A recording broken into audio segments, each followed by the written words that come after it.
হ্যাঁ, বিরক্ত হেন না। চমৎকার উদাহরণ দিয়েছেন না? হ্যাঁ, যেগুলো কথা বলেছেন বাস্তব না। উনি কি বলছে, আমি ওয়াশ করবো, তো উনি ওয়াশ করছে, আমি একটু হালকা মলম দিয়ে যাচ্ছি। কষ্ট হচ্ছে আপনাদের নাকি? হ্যাঁ, বিরক্ত হেন না। নারী পর্দা করবে, নিরাপদে থাকবে। নারী কেন তার দেহকে, এই যে আমাদের দ্বিতীয় বক্তা ভাই এমন এমন কথা বলছেন, চমৎকার আলোচনা। কথা কয় না কেন? যে আমরা দেহের অনেক কিছু নিজেদের ঢেকে রাখি, বউ বাচ্চা ঢেকে রাখি না। কথা কন ঠিক কি না? হ্যাঁ, ক্ষেত খামারে লাউটাও কদু বাঁচানোর জন্য চিন্তা ভাবনা করি, কিন্তু নিজের ঘরের ইজ্জত বাঁচানোর জন্য চিন্তা করি না। আমি কিন্তু সব শুনছি। কথা কন ঠিক কি না? চমৎকার উদাহরণ দিয়েছেন না? হ্যাঁ, যেগুলো কথা বলেছেন বাস্তব না। উনি কি বলছে, আমি ওয়াশ করবো, তো উনি ওয়াশ করছে, আমি একটু হালকা মলম দিয়ে যাচ্ছি। কষ্ট হচ্ছে আপনাদের নাকি? হ্যাঁ, বিরক্ত হেন না। বউ যদি আপনারা হয়, মেয়ে যদি আপনারা হয়, অবশ্যই তাকে ফরজ পর্দা করানোর দায়িত্ব কার? জোরে বলেন কার? এই অসভ্য দুই চারটা বেহায়া নারীর কারণে বাংলাদেশ কোনোদিন বেপর্দায় চলবে না। মনে রাখবেন, এটা লন্ডন আমেরিকা নয়। তারপরে মাঝে মাঝে ঢাকা শহরে গেলে নারীদের পোশাক দেখলে মনে হয় আমি আমেরিকায় আছি। কথা কন ঠিক কিনা? এই জন্য এই বোনদেরকে বলতে চাই, ভালো হয়ে যাও। আর যদি পোশাক ছাড়া ঘুরতে মনে চায়, গুগলে সার্চ দাও কোন দেশে পোশাক ছাড়া মানুষ বসবাস করে, পাসপোর্ট ভিসা লাগায়া ওই দেশে চলে যাও। তোদের মতো অসভ্য বেহায়া নারীর জন্য এ দেশের কুকুরও কাঁদবে না। কথা কন ঠিক কিনা? মুসলমান হয়ে থাকলে ভালো করে বলেন তো, পর্দা করে নফল না ফরজ? অকরনা ফি বুয়ুতিকুন্না ওয়ালা তাবাররুজনা তাবাররুজাল জাহিলিয়াতিল উলা। নারীরা তোমরা ঘরের ভিতর অবস্থান করো, খবরদার জাহিলিয়াতি যুগের মেয়েদের মতো নোংরা অশ্লীল পোশাক পরে নিজের দেহকে প্রদর্শন করো না। যে নারী যত সুন্দর তার পর্দাটা তত সুন্দর। আর ঢিলা ঢালা বোরকা আর হাত মুজা পা মুজা পরার স্টাইল বলে দেয় এটা সভ্য ঘরের সভ্য মহিলা। এর বাপ মুসলমান, এর স্বামী মুসলমান। কথা বলেন ঠিক কিনা? কোন মুসলমানের মেয়ে বেপরদায় বাহিরে বের হতে পারে? কথা বলেন না কেন? আপনার বউকে আপনি বোরকা পরাবেন না? আপনার মেয়েকে আপনি পর্দা করাবেন না? অবশ্যই করাবো ইনশাআল্লাহ। আর আপনি আমি নামাজ পড়ি গোকুল, মন চলে যায় বকুলপুর। কথা কয় না? আপনি আমি নামাজ পড়ি শিবগঞ্জে, মন চলে যায় বগুড়া শহরে। কথা কন না? নামাজে দাঁড়ায় আমাদের মন খালি ছটপট করে। একটা গবেষণায় বলা হয়েছে 8 সেকেন্ডও নামাজের ভিতরে আমাদের মন স্থির থাকে না, আমরা বড় অস্থির। কথা কয় না? ঠিক ঠিক। দুনিয়াবি নানান চিন্তা ভাবনা নামাজের কথা মনে হয়, মাঝে মাঝে নামাজের ভিতরে এত কথা মনে হয়, কয় রাকাত নামাজ চলতেছে তাও ভুলে যায়। আছে না? না আছে না? নামাজের ভিতরে দুনিয়াবি এত চিন্তা ভাবনা মাঝে মাঝে মনে হয় সিজদা 2টা দিলাম না 3টা দিলাম, ওইটাও ভুলে যায়। আছে আছে, এরকম আছে না? আমরা পাগল মন, আমাদের মন খালি ছটপট করে। কথা কয় না? কথা কয় না? কি মন, কি মন? পাগল মোহন মন রে, মন কেন উল্টো পাল্টা বলে? ও পাগল মন মন রে, মন কেন মসজিদে না যায় রে? আল্লাহ রে, কোন দুনিয়ায় পাঠাইলা আমারে? বর্তমানের নারী পুরুষ সমান সমান মাপ, লম্বা চুল কাটিয়া আবার মাথায় লাগাই ক্যাপ। আল্লাহ রে, কোন দুনিয়ায় পাঠাইলাই আমারে? জিন্সের প্যান্ট শার্ট পরিয়া রাস্তা হাইটা যায়, পৌলানা মাইয়া ওইটা সিনা বড় দায়। কথা কয় না? এমন পোশাক পরে যায়, কানে পড়ছে দুল, কপালে পড়ছে টিপ, কাছে যদি যায় বলেন বিলকিস আবা, কয় না আমি আবুল। আছে না? না। বুখারী শরীফের স্পষ্ট হাদিস, আল্লাহ রাসূল বলেছেন, কোন পুরুষ যদি নারীর বেশ ধারণ করে আর কোন নারী যদি পুরুষের বেশ ধারণ করে, আল্লাহর লানত তাদের উপরে। কথা বলে ঠিক কি না? আজকে সমাজে ওড়না এখন ছেলে মানুষ নেয়, মেয়েরা নেয় না। কথা কয় না? ওই জন্য ঢাকা শহরে দেখলেন না, কিছু মা বোনরা স্লোগান দিল, পোশাকের স্বাধীনতা চাই। কেমন স্বাধীনতা? বলে দাদি নানি ব্লাউজ ছাড়া শাড়ি পরেছিল, আমরাও পরতে চাই। এ কথা কন নাকি আপনারা? দাদি নানি ব্লাউজ ছাড়া শাড়ি পরেছিল ঘরের ভিতর, এখন অভাবের কারণে পড়ুক আর গরমের কারণে পড়ুক, কোন দাদি কি শাড়ি পরিয়া বিশ্বটাই আন্দোলন করছে? দেখে যাও, আমি তোমার দাদি শাড়ি পরেছি বলেছিল? কথা বলেন, বলেছিল? এই বোনেরা ব্লাউজ তারা শাড়ি পইরা এমন কায়দা পিঠটা ফাঁকা রাখছে, মনে হয় এই জায়গায় আর্জেন্টিনা ব্রাজিলের ম্যাচ হবে। কথা কন ঠিক কিনা? এরা অসভ্য, এরা বেহায়া, এরা নগ্নতা ছড়াইতে চায়, এরা পোশাকের স্বাধীনতার নামে যেটুকু পরে আছে এটুকু পরে থাকতে চায় না। যারা সভ্য ঘরের সভ্য জন্ম হওয়া মেয়ে, তারা এই স্লোগান দিতে পারে না। কোন মুসলমানের মেয়ের মুখে এই ধরনের আওয়াজ আসতে পারে না। কথা বলেন না কেন? ভালো করে বোঝেন। তাহলে 1 নাম্বার গুণাবলী, আল্লাযীনা হুম ফি সলাতিহিম খাশিউন।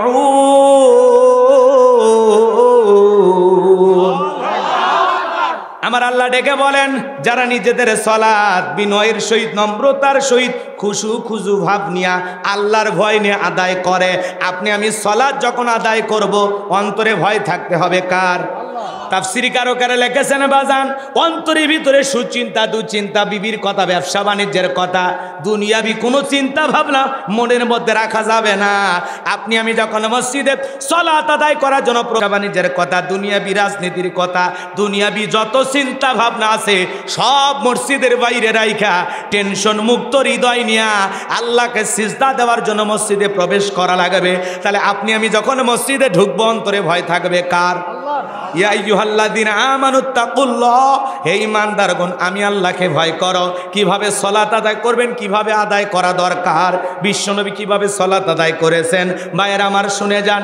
বিশ্বনবীর প্রিয় সাহাবী, ভালো করে বোঝেন, তারা কিভাবে সালাত আদায় করেছেন একটু জানার দরকার আছে না নাই?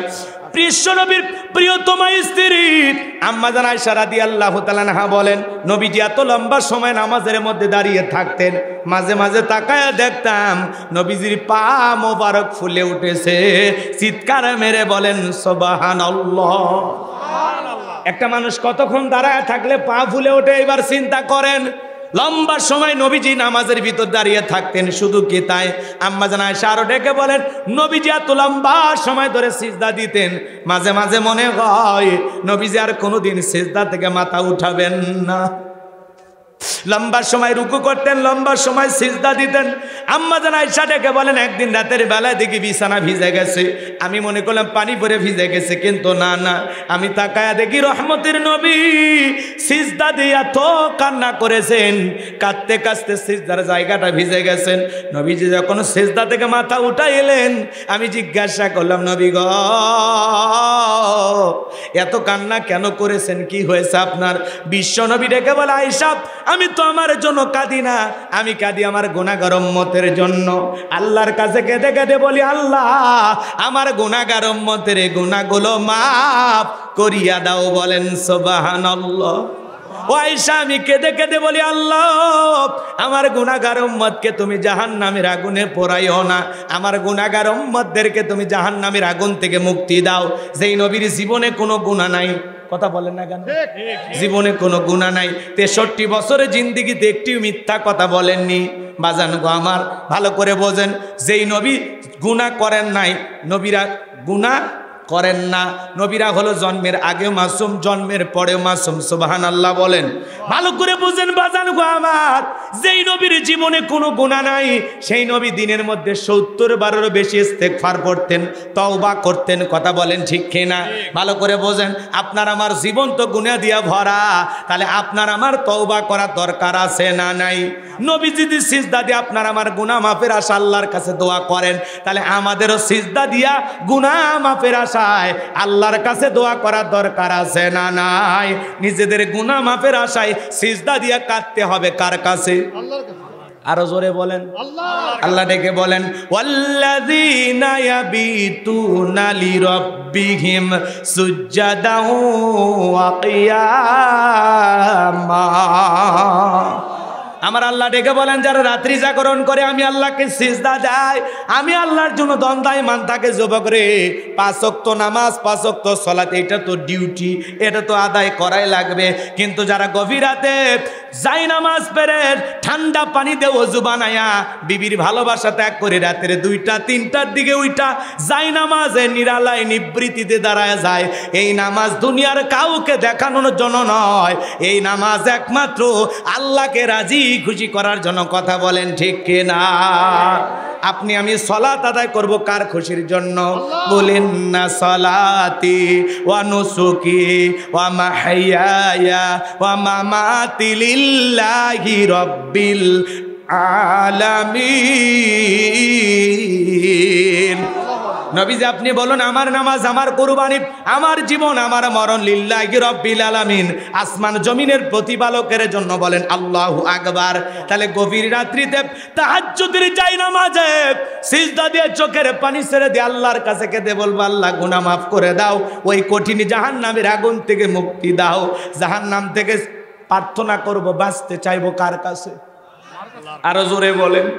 আল্লাহর কাছে ওই জাহান্নাম থেকে বাঁচার জন্য দোয়া করে বলতে হবে, রব্বানা আসরিফ আন্না আযাবা জাহান্নাম ইন্না আযাবাহা কানা গরামা।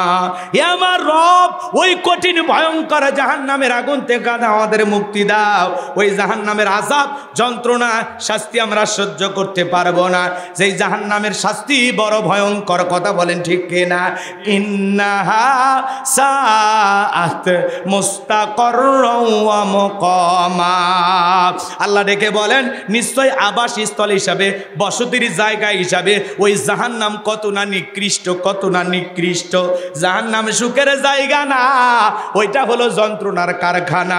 এই জন্য আল্লাহ পাক ডেকে বলেন, ইন্না জাহান্নামা কানাত মিরসাদা লিত্তাগিনা মাআবা লাবিসিনা ফিহা আহকাবা লা ইয়াযুকুনা ফিহা বারদাও ওয়ালা শারাবা ইল্লা হামিমাও ওয়া গাসসাকা। জোরে বলেন নাউযুবিল্লাহ। আমার ভাইরা, আমার আল্লাহ ডেকে বলেন, ইন্না জাহান্নামা কানাত মিরসাদা, নিশ্চয়ই জাহান্নাম ওত পেতে রয়েছে আল্লাহর অবাধ্য নাফরমান গুনাহগার বান্দাদের ধরার জন্য। ফুলসিরাতের কিনারায় জাহান্নাম ওত পেতে রয়েছে আল্লাহর অবাধ্য গুনাহগার নাফরমান বান্দাদের ধরার জন্য। এটা হলো অপরাধীদের থাকার আবাসস্থল। একটা মানুষ কত বছর জাহান্নামে থাকবে, কত কোটি বছর জাহান্নামে থাকবে, এর সঠিক এলেম আর জ্ঞান আছে কার কাছে? ওই জাহান্নামের আগুনে জ্বলতে জ্বলতে পুড়তে পুড়তে জাহান্নামীদের চেহারা হয়ে যাবে কয়লার মতো কালো। দুনিয়ার আগুনের চাইতে জাহান্নামের আগুনের পাওয়ার হলো 70 গুণ বেশি। বাজান গো আমার, ওই জাহান্নাম বড় কঠিন জায়গা। একবার যদি কারো দেহে জাহান্নামের আগুন লেগে যায়, যন্ত্রণা সহ্য করার শক্তি আপনার আমার নাই। জাহান্নামের আগুন এমন ভয়ঙ্কর আগুন, কলিজাটা ছাই করে ফেলবে। বাজান গো আমার, ওই জাহান্নামের আগুনে পুড়তে পুড়তে জাহান্নাম আমি বান্দারা ক্ষুধার্ত হয়ে আল্লাহকে বলবেন, আল্লাহ খাবার দাও, খাবার দাও। আমার আল্লাহ তখন জাহান্নামী ফেরেশতাদেরকে অর্ডার দেবে, আমার এই জাহান্নামী অপরাধী বান্দাদের খাবার খাইতে দাও। জাহান্নামের তলদেশে এক ধরনের ফলের চাষ করা হবে, যেটা হলো কাঁটাযুক্ত ফল। ফলের নাম হলো জাক্কুম। ওই কাঁটাযুক্ত ফল যখন জাহান্নামীদের হাতে খাদ্য হিসেবে পরিবেশন করা হবে, ওই ফলটা পাওয়া মাত্র জাহান্নামীরা যখন খাবার মনে করে গলার ভিতরে দেবে, বাজার ওই ফলের কাঁটাগুলো গলার মাঝামাঝি আটকে যাবে, ভিতরেও যাবে না, বাহিরেও আসবে না। যত গলা নাড়াচাড়া করবে, কাঁটাগুলো ফুটবে আর ফুটবে, যন্ত্রণায় চিৎকার মারবে আর ডেকে বলবে, আল্লাহ এ কেমন ফল খাওয়াইতে দিলা, ভিতরেও যায় না, বাহিরেও আসে না। আল্লাহ জাহান্নামী বান্দাকে এই ফল খাইতে দিয়েছে ক্ষুধা মেটানোর জন্য নয়, যন্ত্রণা আরো বেশি বাড়ানোর জন্য। বাজান গো আমার, এইবার যখন গলার মাঝামাঝি ফলটা আটকে যাবে, যত গলা নাড়াচাড়া করবে, কাঁটাগুলো ফুটবে আর ফুটবে, যন্ত্রণায় হাহাকার করবে আর চিৎকার মেরে ডেকে বলবে, আল্লাহ পানি দাও, পানি দাও। ওরা যখন পানি পানি বলে চিৎকার মারবে, আমার আল্লাহ ডেকে বলেন, লা ইয়াযুকুনা ফিহা বারদাও ওয়ালা শারাবা, তাদেরকে মিনারেল ওয়াটার দেওয়া হবে না, ঠান্ডা কোনো পানি দেওয়া হবে না। যে পানি পান করে জাহান্নামী তার বুকের জ্বালা তৃষ্ণাকে নিবারণ করতে পারে, কেমন পানি দেওয়া হবে? ইল্লা হামিমা ওয়া গাসসাকা, এমন উত্তপ্ত ফুটান্ত গরম পানি দেওয়া হবে যা পুষ ব্যতীত কিছুই নয়। ও বগুড়ার মুসলমান, দেগের ভিতরে বড় বড় ফোড়া হয়, ফাটায় দিলে ভিতর থেকে কি বের হয়? আরো জোরে বোঝেন নাই? বোঝেন নাই? ভিতর থেকে কি বেরোয়? টমেটো রস না পুষ?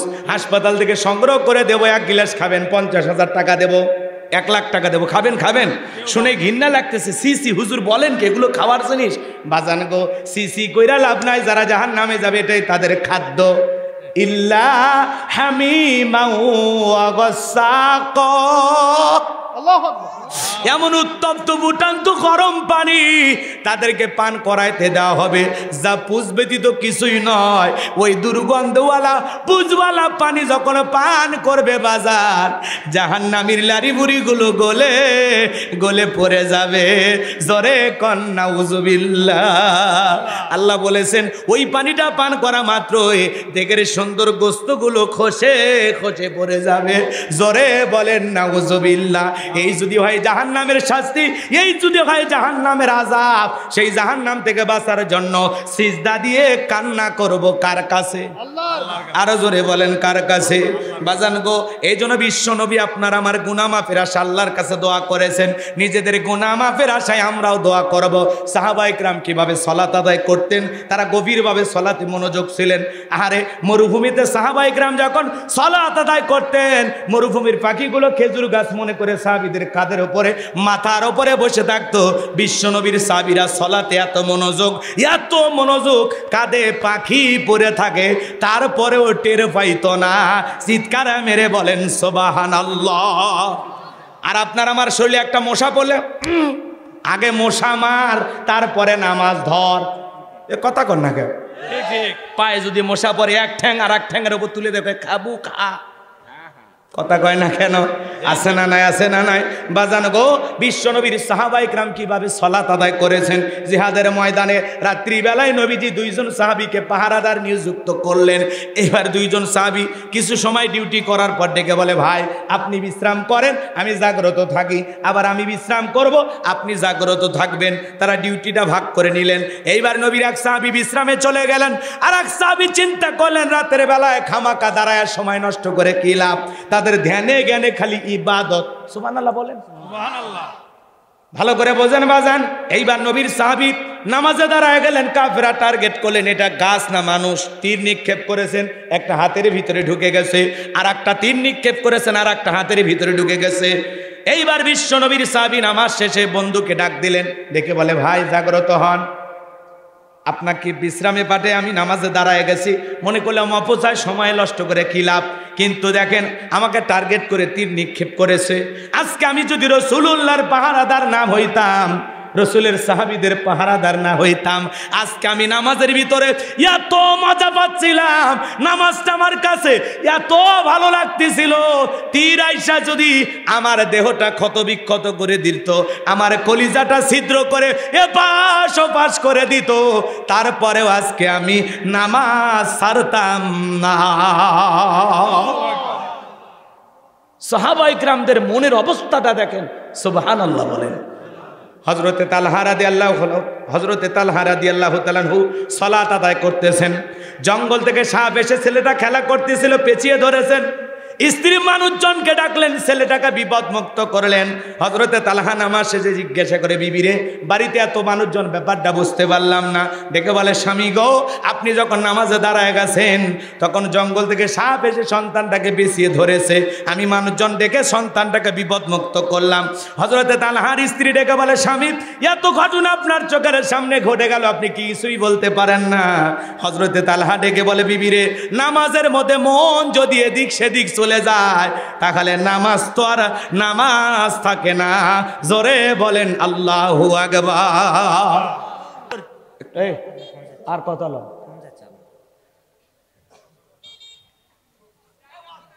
আচ্ছা, এদিক খেয়াল করেন, আমি কথা বলবো পবিত্র কোরআন থেকে। জোরে বলেন কোথা থেকে?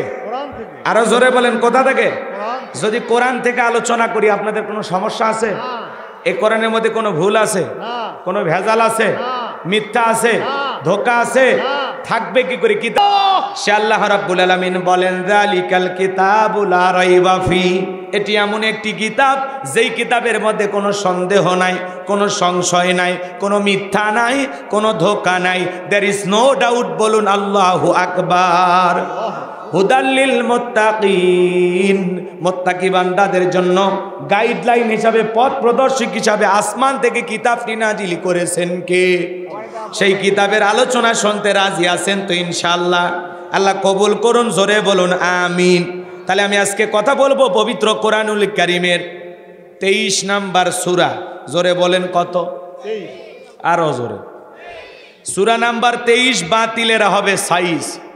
জোরে বলেন আল্লাহু আকবার। সূরাটির নাম সূরা আল মুমিনুন। বলেন কি নাম? সূরা আল মুমিনুন। মোট আয়াত আছে 118, রুকু আছে 6টি। বিশ্ব নবীর মক্কার জিন্দিগিতে এই সূরাটি নাজিল হয়েছেন। হিজরতের পূর্বে যেই সূরাগুলো নাজিল হয়েছে এই সূরাগুলোকে মাক্কি সূরা বলা হয়, আর হিজরতের পরে যেই সূরাগুলো নাজিল হয়েছে এই সূরাগুলোকে মাদানী সূরা বলা হয়। সম্মানিত ভাইরা আমার, আমি আজকে সূরা আল মুমিনুন থেকে আলোচনা করব। আল্লাহ তার বিশ্বাসী বান্দাদের জন্য সূরা আল মুমিনুন নাজিল করেছেন, বলুন সুবহানাল্লাহ। আবার যারা অবিশ্বাসী কাফের তাদের জন্য আল্লাহ পাক একটি সূরা নাজিল করেছেন, সূরাটির নাম হলো কাফিরুন। কি নাম? কুল ইয়া আইয়ুহাল কাফিরুন।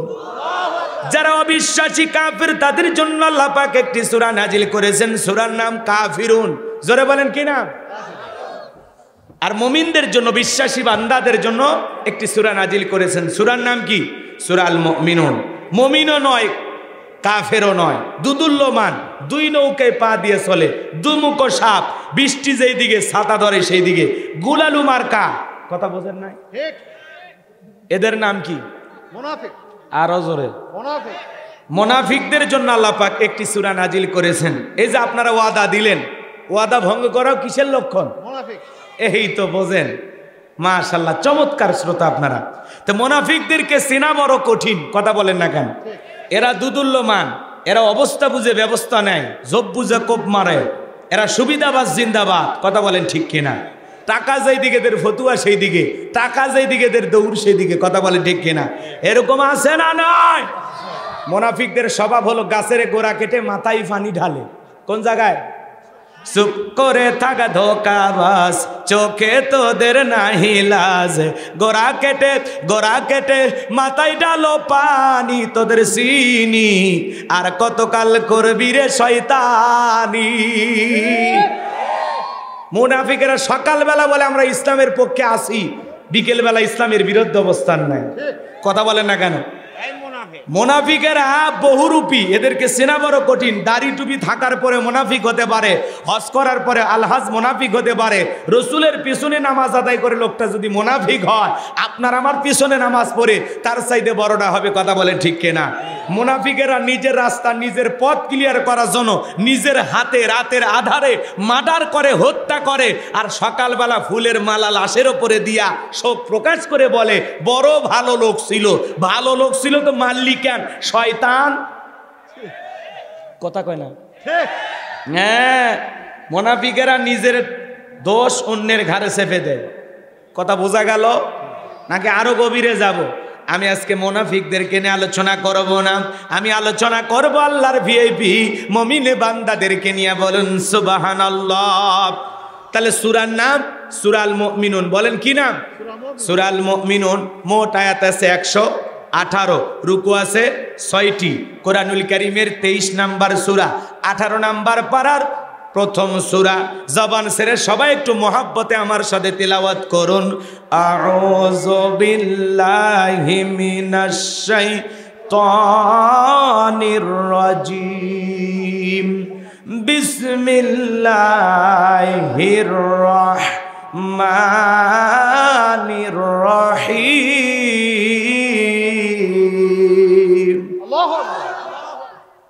বিতাড়িত মোর্দার শয়তানের কাছ থেকে আল্লাহ পাকের কাছে আশ্রয় প্রার্থনা চাচ্ছি। পরম করুণাময় অসীম দয়ালু আল্লাহ তাআলা নামে শুরু করছি। আমরা যে কোনো কাজ শুরু করব কার নামে? আল্লাহর। জোরে বলেন কার নামে? আল্লাহর নামে কাজ শুরু করলে বরকত আছে না নাই? আরো জোরে বলেন আছে না নাই?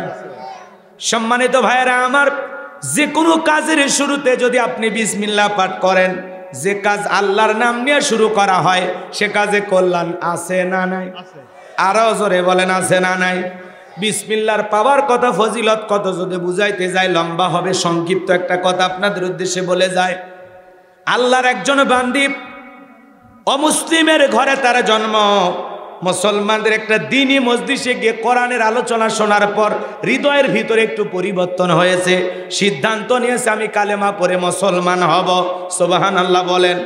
বলেন তো বাজান, মাঝে মাঝে আমাদের এদিক খেয়াল করেন, দ্বীনের বুঝ আল্লাহ যাদেরকে দেন, অনেক ইমামের কাছে, অনেক বক্তার কাছে হাতে হাত রেখে মানুষ কালেমা পড়ে মুসলমান হয়। কথা বলেন ঠিক কিনা?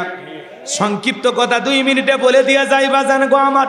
এই মেয়েটা কালেমা পড়ে মুসলমান হয়ে গেল। বাড়িতে যাওয়ার পর উঠতে বসতে আল্লাহর জিকির করে, জবান দিয়ে বিসমিল্লাহ পাঠ করে। হঠাৎ করে মেয়েটার মা জিজ্ঞাসা করে, জবান দিয়ে কি বললি? মেয়েটা ডেকে বলে, মা আমি মুসলমানদের ধর্মীয় প্রোগ্রামিংয়ে বুঝতে পেরেছি সৃষ্টিকর্তার নাম আল্লাহ, কুল হুয়াল্লাহু আহাদ। হে নবী আপনি বলুন আল্লাহ এক, আল্লাহ অদ্বিতীয়। বলেন তো আমাদের সৃষ্টিকর্তার নাম কি? আরো জোরে বলেন কি? এইবার মেয়েটা ডেকে বলে, মা আমি বুঝতে পেরেছি মুসলমানদের ধর্ম হলো পৃথিবীর শ্রেষ্ঠ ধর্ম। ইন্নাদ-দীনা ইনদাল্লাহিল ইসলাম। নিঃসন্দেহে আল্লাহ তাআলার কাছে কেবলমাত্র শুধুমাত্র একটি ধর্ম মনোনীত, ধর্মের নাম কি? ইসলাম। ইসলাম আছে যেখানে শান্তি আছে, ইসলাম আছে যেখানে সমাধান আছে। এইবার মেয়েটার মা ডেকে বলে, মেয়ে সর্বনাশ করেছি, এখনো সময় আছে, ইসলাম ধর্ম ত্যাগ করে বাপ দাদার ধর্মে ফিরে আসো। মেয়েটা ডেকে বলে, মা কোনো মতে আমার পক্ষে ইসলাম ধর্ম ছাড়া সম্ভব নয়। স্বামী আসলেন, ডেকে বলে, স্বামী আমরা এই এলাকার সবচেয়ে ধনী মানুষ, আমাদের মেয়েটা কালেমা পড়ে মুসলমান হয়েছে, এটা তো মেনে নেওয়া যায় না। এইবার ডেকে বলে, এ আমার মেয়ে এখনো সময় আছে, ইসলাম ধর্ম ত্যাগ করে চলে আসো। মেয়েটা ডেকে বলে, বাবা ইসলাম মানতে গিয়ে যে মজার শান্তি পেয়েছি, আমার পক্ষে ইসলামের পথ থেকে 1 ইঞ্চি সরে আসাও সম্ভব নয়। জোরে বলেন আল্লাহু আকবার। ওই প্রভাবশালী ব্যক্তি বাদশার খুব কাছের মানুষ ছিলেন। ওই দেশের বাদশার কাছে গেলেন, বাদশা তার সিলমোহর মারা আংটিটাই ব্যক্তির হাতে দিয়েছেন। ওই দেশের নিয়ম হলো ওই বাদশার সিলমোহর মারা আংটি যার হাতে থাকবে, কোনো কারণে যদি আংটিটা হারিয়ে ফেলে, বাদশার আংটি হারানোর অপরাধে বাদশা তাকে ফাঁসি দিয়ে মারে।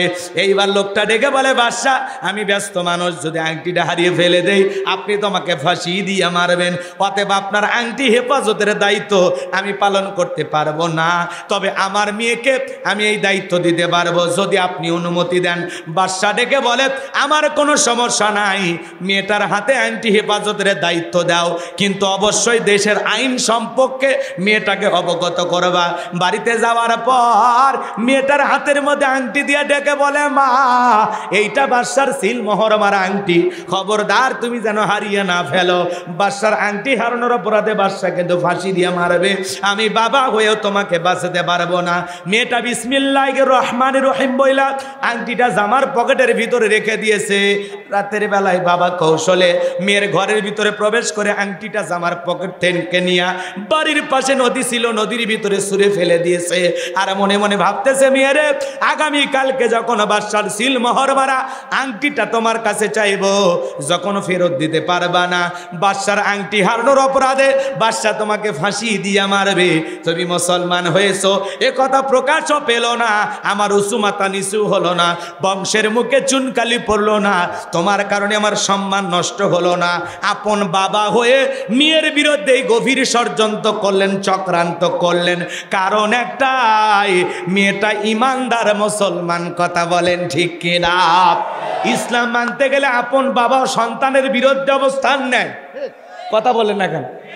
ইব্রাহিম আলাইহিস সালাম তার বাবা আজর ঠাকুরকে ডেকে বলে, আব্বা এই প্রতিমাগুলো দেখে না, শোনে না, না পারে নিজেদের কল্যাণ করতে, না পারে আপনাদের কল্যাণ করতে, নাকের টোকে একটা মাছি বললেও তাড়ানোর শক্তি নাই।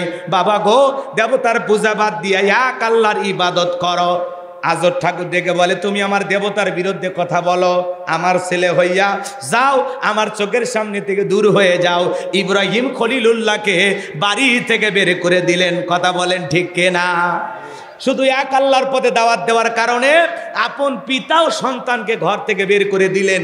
এই বাবা মেয়েটার বিরুদ্ধে এই গভীর চক্রান্ত আর ষড়যন্ত্র করলেন, কারণ একটাই, মেয়েটা কালেমা পড়ে মুসলমান হয়েছে। এইবার শোনেন, এই যে আংটিটা নদীর ভিতরে ছুঁড়ে ফেলে দেওয়া হলো, আপন বাবা হয়ে মেয়ের বিরুদ্ধে এরকম একটা মরণের ফাঁদ পেতে রাখলো।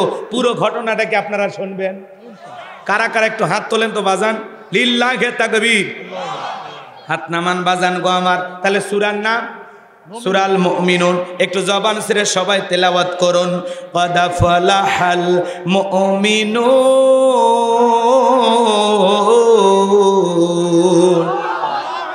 একটু সংক্ষিপ্ত কথা বলে দেওয়া যায়, যে কোনো সূরা বা আয়াতের তাফসীর করতে হলে কোন প্রেক্ষাপটে নবীজির উপরে এই সূরাটি বা আয়াতটি নাজিল হয়েছে, সে নাজিলের প্রেক্ষাপট আছে না নাই?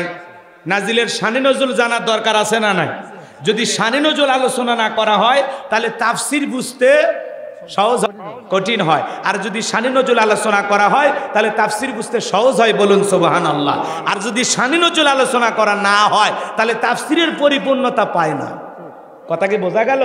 তাহলে রসুলের উপর কোন সময় আল্লাহ পাক সূরাল মুমিনুনের এই আয়াতে কারিমাগুলো নাজিল করেছেন জানার দরকার আছে না নাই? বলতে গেলে যদি একটু সময় লাগে, সময় দেবেন তো ইনশাল্লাহ। কত মুরব্বী যাত্রার প্যান্ডেলে ফজরের নামাজ পড়ছে, তার মানে ফজর পর্যন্ত যাত্রা দেখছে। তাহলে ফজর পর্যন্ত যাত্রা দেখা যায়, রাতের ৩টা-৪টা পর্যন্ত জাগ্রত হয়ে বিশ্বকাপ খেলা দেখা যায়। আর কোরআন শোনার জন্য যদি একটু সময় দেওয়া লাগে, দেবেন না? পারবেন তো? যদি সময় দেন বুঝবো এলাকার মানুষ ভালো, আর যদি সময় না দেন তাহলে বুঝবো আপনারা ওই গুরু। ও বোঝেননি? না না, কৃষক মফিজ বানাবো। বাজান গো আমার, নবীজির প্রিয় সাহাবী হযরত ওমর ফারুক রাদিয়াল্লাহু তাআলা ডেকে বলেন, আমি মৌমাছির বন বন ভন বন আওয়াজ শুনলাম। ডানে তাকায় মৌমাছি নাই, বামে তাকায় মৌমাছি নাই। বিশ্ব নবীর চেহারা মোবারকের দিকে তাকায় দেখি নবীজি ফিস ফিস করে কি যেন তিলাওয়াত করতেছেন। হযরত ওমর ফারুক ডেকে বলেন, আমার বোঝার বাকি রইল না, আসমান থেকে নবীজির উপরে কোরআনুল কারীম নাজিল হচ্ছে, আর বিশ্ব নবী কোরআনুল কারীম রিসিভ করতে ব্যস্ত। বলুন সুবহানাল্লাহ। মৌমাছির বন বন ভন বন আওয়াজ হলে কোরআনুল কারীম নাজিল হয়। দপ্তরি ছুটির ঘন্টায় বাড়ি মারে টন টন আওয়াজ হইলে কোরআনুল কারীম নাজিল হয়। নবীজি যখন ঘোড়ার উপরে থাকতেন, ওই সময় যদি কোরআনুল কারীম নাজিল হইতো, ওহির ভারে ঘোড়ার পাগুলো বালুর ভিতরে ডেবে যেত। বলেন আল্লাহু আকবার। কয়েকটি পদ্ধতিতে নবীজির উপরে কোরআনুল কারীম নাজিল হইতো, এগুলো বলতে গেলে লম্বা হবে। এক সাহাবী রানের উপরে মাথা রেখে নবীজি আরাম ফরমাচ্ছেন, ওই সময় কোরআনুল কারীম নাজিল হলো। সাহাবী ডেকে বলেন, আমার কাছে মনে হয় আমার রানটা ফেটে যাবে, আমার কাছে মনে হয় আমার রানের উপরে পাহাড় চেপে ধরা হয়েছে। তাহলে কোরআনুল কারীমের একটা আলাদা ওয়েট, আলাদা একটা ওজন আছে না নাই? জীবনের প্রথম কোরআনুল কারীম রিসিভ করতে গিয়ে নবীজির শরীর মোবারকে জ্বর পর্যন্ত এসেছিল। আমার ভাইয়েরা, দীর্ঘ 23টি বছরে নবীজির উপরে কোরআনুল কারীম নাজিল হয়েছে। ইমদাদিয়া লাইব্রেরি 150-200 টাকার বিনিময়ে কোরআনটা ছাপায়া আপনার আমার বাড়িতে পৌঁছায়া দিয়েছে। এই কোরআনের সম্মান মর্যাদা অনেক কপাল পরা মুসলমান আমরা আজও বুঝতে পারলাম না। কথা বলেন ঠিক কিনা? হযরত ওমর ফারুক ডেকে বলেন, নবীজির কোরআনুল কারীম রিসিভ করা শেষ হয়ে গেল। বিশ্ব নবী সাহাবায়ে কিরামদের দিকে মুখ ঘুরায় ডেকে বলেন, আমার সাহাবীরা, এই মাত্র আসমান থেকে জিবরাইল এসে আমার উপরে সূরাল মুমিনুনের 10টি আয়াত কারিমা নাজিল করে জানায়া দিয়ে গেলেন, নবী গো, এই 10টি আয়াতের ভিতরে আল্লাহ রাব্বুল আলামিন তার আদরের মুমিন বান্দাদের জন্য 7টি বৈশিষ্ট্য নিয়ে আলোচনা করেছেন, 7টা গুণাবলী নিয়ে আলোচনা করেছেন। কোন মুমিন যদি এই 7টা গুণে গুণান্বিত হতে পারে, 7টা গুণ দিয়ে তার জীবনটাকে সাজাইতে পারেন, আমার আল্লাহ রাব্বুল আলামিন বলেন, উলাইকা হুমুল ওয়ারিসুন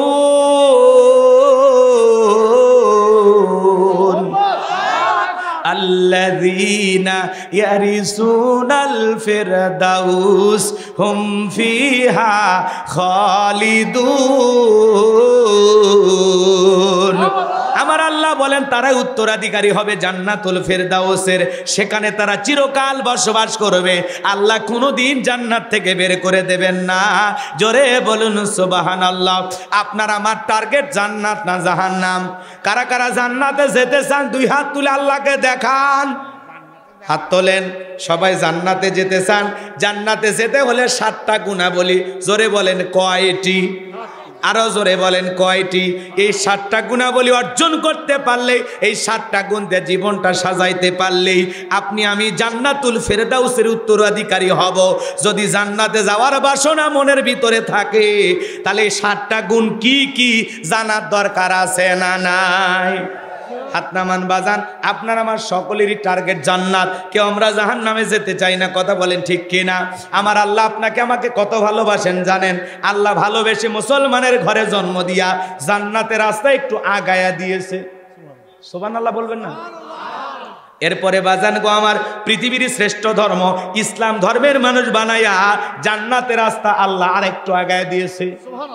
এরপরে পৃথিবীর শ্রেষ্ঠ পয়গাম্বার মুহাম্মদ রাসূলুল্লাহ সাল্লাল্লাহু আলাইহি সাল্লামের উম্মত বানাইয়া, আখিরি নবীর আখিরি উম্মত বানাইয়া জান্নাতের রাস্তা আল্লাহ আরেকটু আগায়া দিয়েছে। এরপরে পৃথিবীর শ্রেষ্ঠ কিতাব কোরআনুল কারীম দান করে আপনাকে আমাকে আল্লাহ পাক জান্নাতের রাস্তা আরেকটু আগায় দিয়েছে। এখন একটু আমল করলেই জান্নাত। সুবহানাল্লাহ বলেন। আমার ভাইয়েরা ভালো করে বোঝেন, 7টা গুণাবলী ভালো করে বোঝেন, তাহলে আল্লাহ পাক জান্নাতুল ফিরদাউসের ওয়ারিশ বানায় দেবেন। ওয়ারিশ মানে বোঝেন না? উত্তরাধিকারী। বোঝেন? বোঝেন? বাবা মারা গেলে ওয়ারিশ সূত্রে সন্তান যেরকম বাবার সম্পত্তির মালিক হয়, কোন মুমিন যদি এই 7টা গুণাবলী অর্জন করে মারা যেতে পারে, তার নামে জান্নাতুল ফিরদাউসের ভিতরে জায়গা বরাদ্দ থাকবে। বলেন সুবহানাল্লাহ। নবীজি তখন সাহাবাই কিরামদের সামনে তেলাওয়াত করে শোনায়া দিলেন। আমার আল্লাহ ডেকে বলেন ক্বাদ ফালাহাল মুমিনুন। আমার আল্লাহ ডেকে বলেন অলরেডি মুমিনেরা সফল হয়েছে। সফল হয়েছে তারা ঈমান এনেছে যারা। সুবহানাল্লাহ বলেন। ঈমানদার ছাড়া আল্লাহর কাছে সফল হওয়া যায়? আমরা মনে করি ক্ষমতা থাকলে সফল, টাকা থাকলে সফল। পৃথিবীর সবাই চেনে জানে সফল না। পৃথিবীর সবচাইতে বড় ক্ষমতাধর নেতা নাম কি? Joe Biden. বর্তমানে আমেরিকার প্রেসিডেন্টের নাম কি? Joe Biden. আমেরিকার প্রেসিডেন্ট পুরো পৃথিবীর ক্ষমতাধরের মধ্যে একজন। কথা বোঝেন নাই মনে হয়? ভালো করে বোঝেন।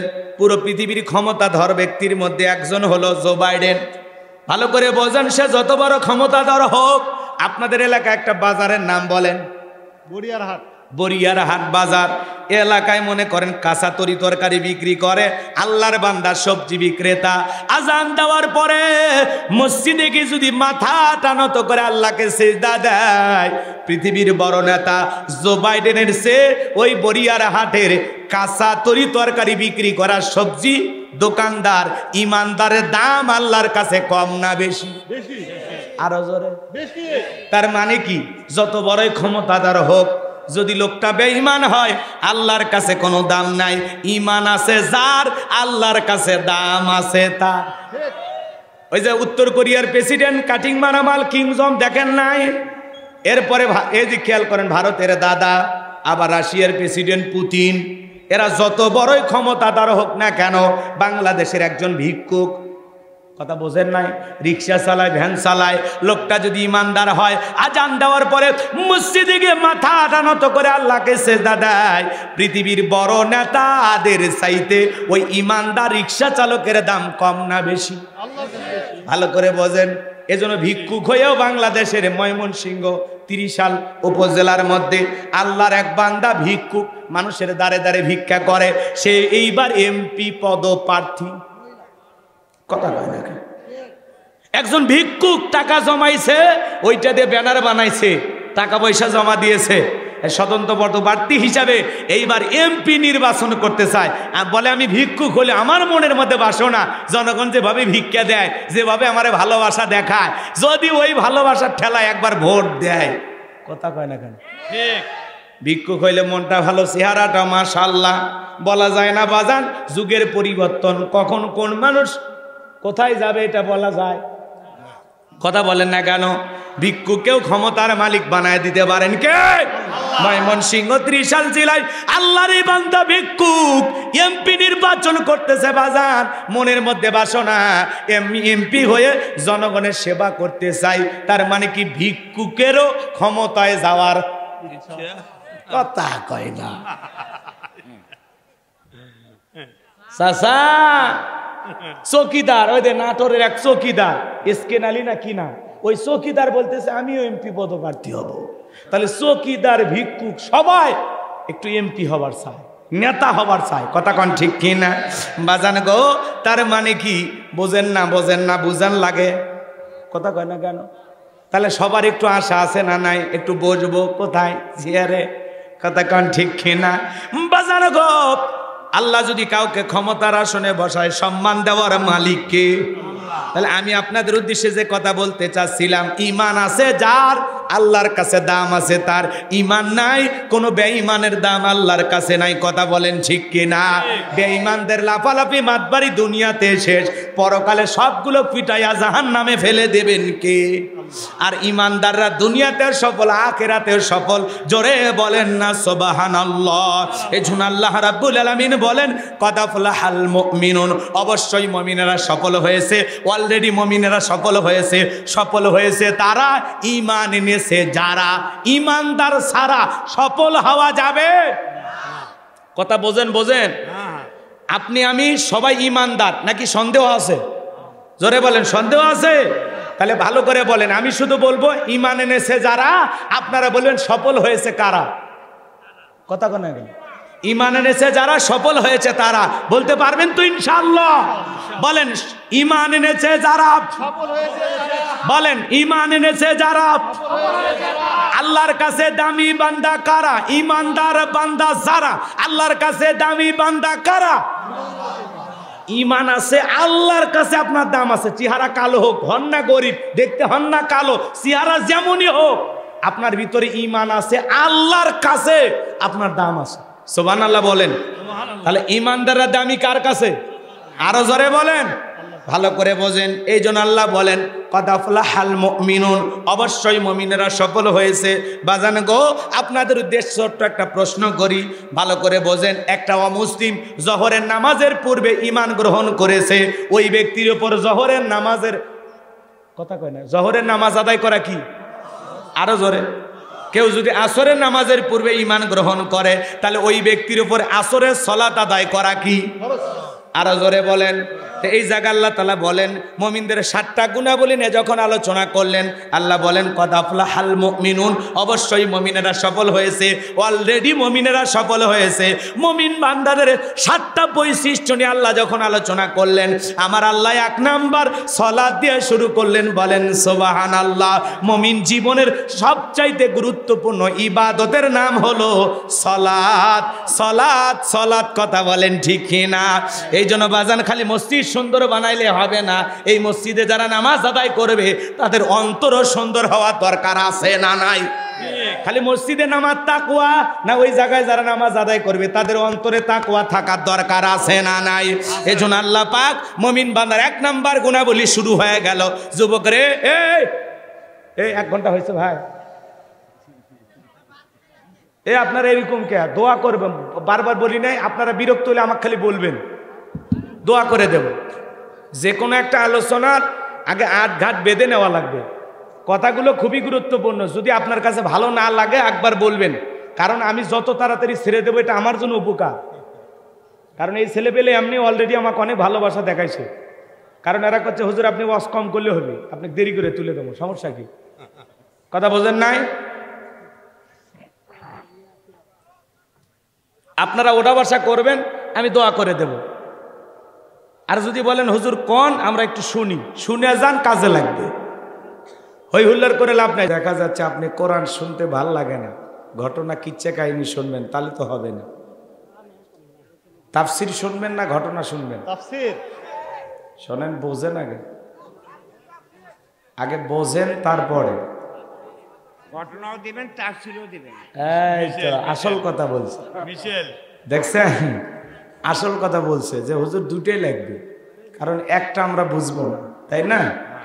তো ঠিক আছে, আমি সালাম দিয়ে আলোচনা শুরু করছি।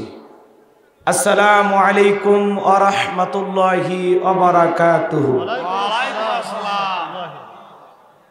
ইন্নাল হামদালিল্লাহিল আকরামিল্লাযী খালাকাল ইনসানা ওয়া কাররামা ওয়া আল্লামাহু মিনাল বায়ানি মা লাম ইয়ালাম ফাসুবহানাল্লাযী লা ইহসা ইমতিনানুহু বিল লিসানি ওয়ালা বিল কলাম নাশহাদু আল্লা ইলাহা ইল্লাল্লাহু ওয়াহদাহু লা শারীকা লাহু ওয়া নাশহাদু আন্না সাইয়্যিদানা ওয়া সানাদানা ওয়া হাবিবানা ওয়া মাওলানা মুহাম্মাদান আবদুহু ওয়া রাসূলুহু الذي أرسله بالحق بشيرا ونذيرا وداعيا إلى الله بإذنه وسراجا وقمرا منيرا فقد قال الله تعالى في كلامه المجيد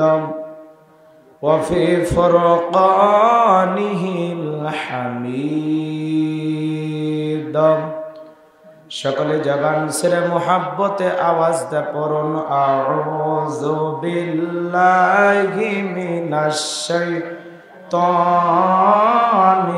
রাজিম বিসমিল্লাহির রাহমানির রহিম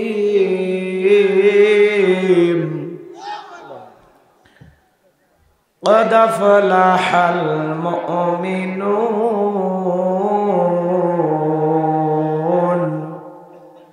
الذين هم في صلاتهم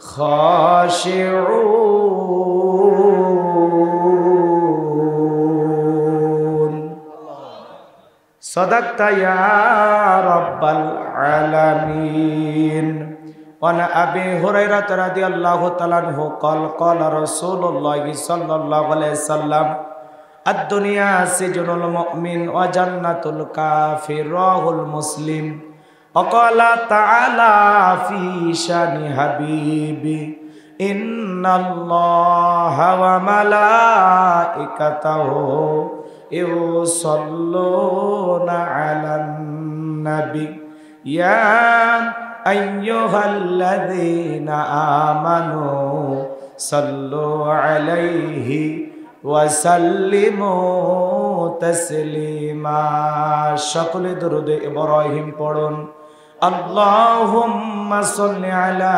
محمد وعلى آل محمد كما صليت على إبراهيم وعلى آل إبراهيم إنك حميد مجيد اللهم بارك على محمد وعلى آل محمد كما باركت على إبراهيم وعلى آل إبراهيم إنك حميد مجيد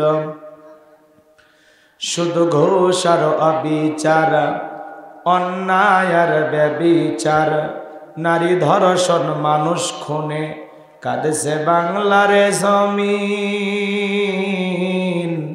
বিদায় হতে চলেছেন নবীজির রক্তে মাখা দিন সিডি আর টেলিভিশন ইন্টারনেট আর মোবাইল ফোন কেড়ে নিল মানুষের মন খোদার কালাম লাঞ্ছিত হয়ে কাঁদেছে রাতে দিন বিদায় হতে চলেছেন নবীজির রক্তে মাখা দিন তবে মানুষ তোমরা মনে রেখো তবে মানুষ তোমরা মনে রেখো একদিন তোর সোনার শরীর থাকবে না রে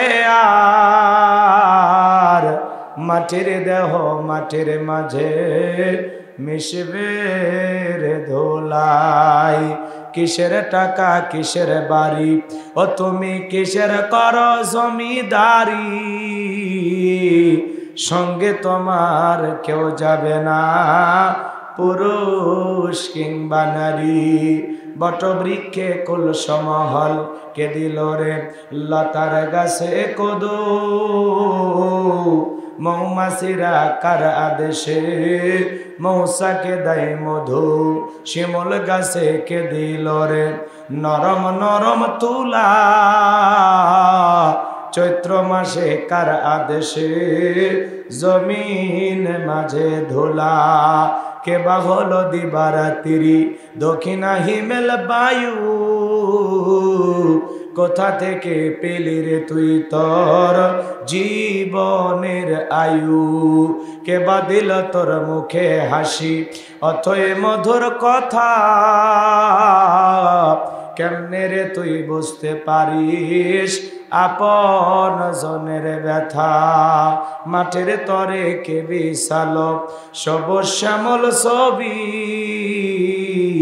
সকাল বেলায় কে উঠাই রে আবে রাঙ্গা রবি, পাখির কণ্ঠে কে দিল রে মিষ্টি মধুর গান, চিন্তা করে দেখো রে মানুষ সবই মহান আল্লাহ তাআলার দান, লা ইলাহা ইল্লাল্লাহ, জোরে লা ইলাহা ইল্লাল্লাহ, জোরে লা ইলাহা ইল্লাল্লাহ, লা ইলাহা ইল্লাল্লাহ, লা ইলাহা ইল্লাল্লাহু মুহাম্মাদুর রাসূলুল্লাহ।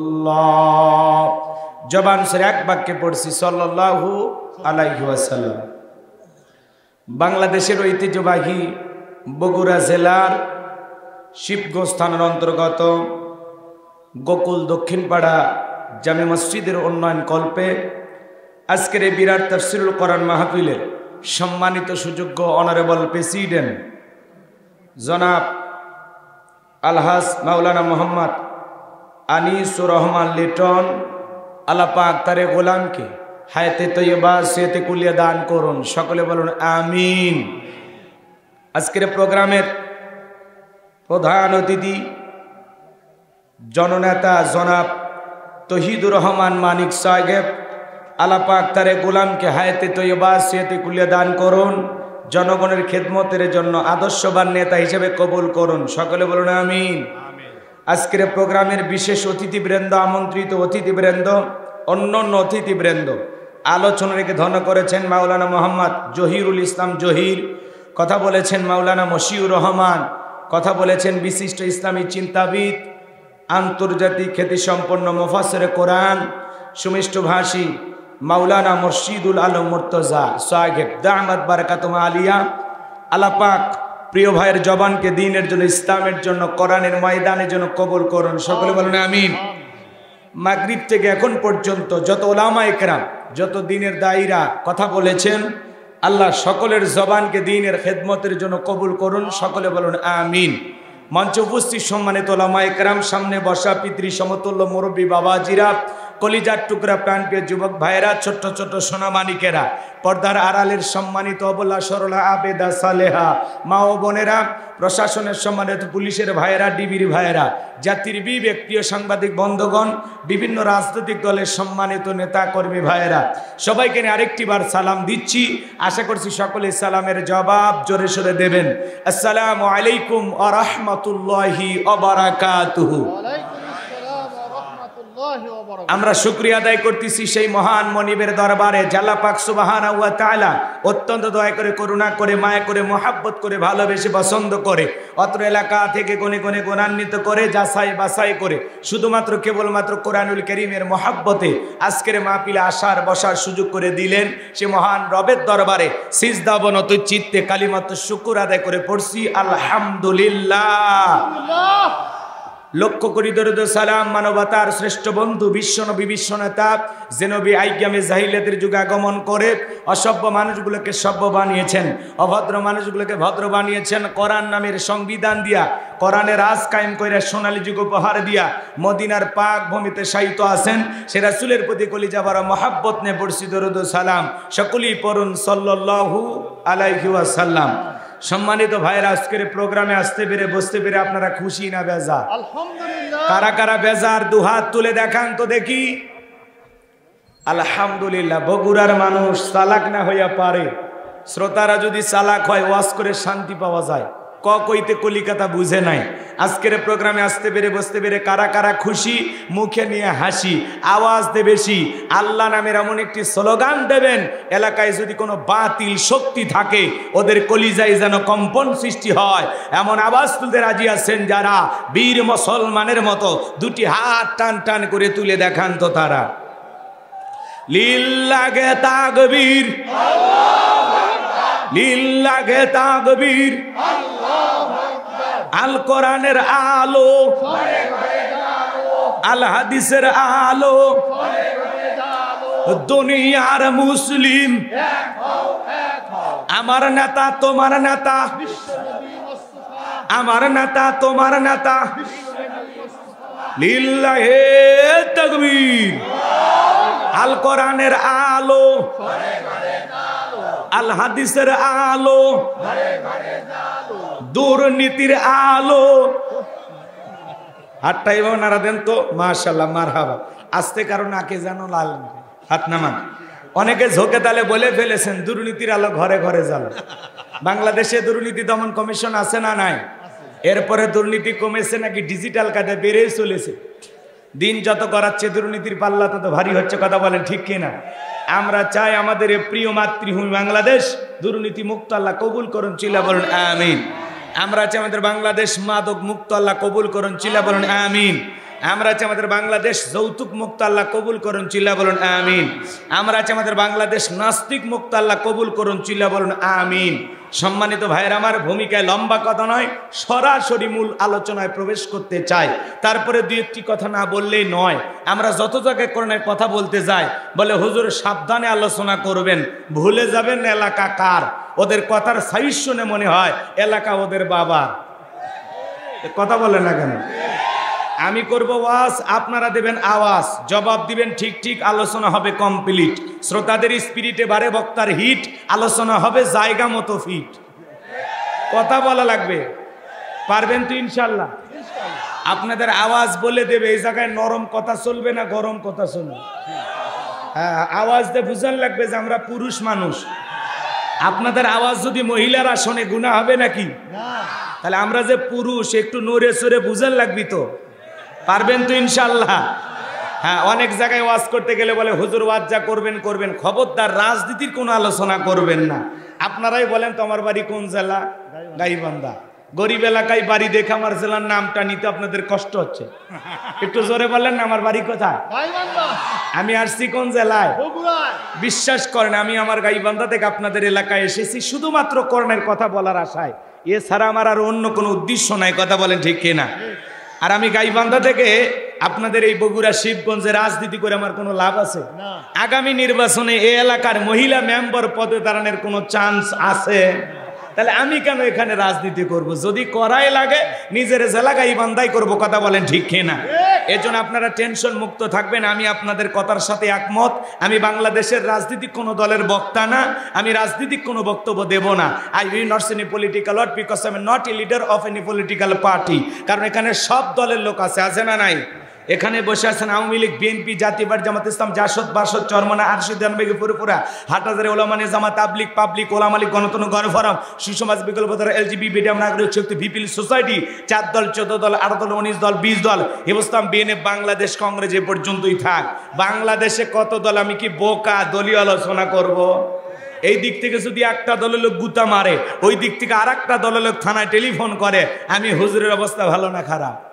অতএব আজকের মাহফিলে বাংলাদেশের রাজনীতি নিয়ে কোন আলোচনা করা হবে? বলেন, বাংলাদেশের রাজনীতি নিয়ে কোন আলোচনা করা হবে না।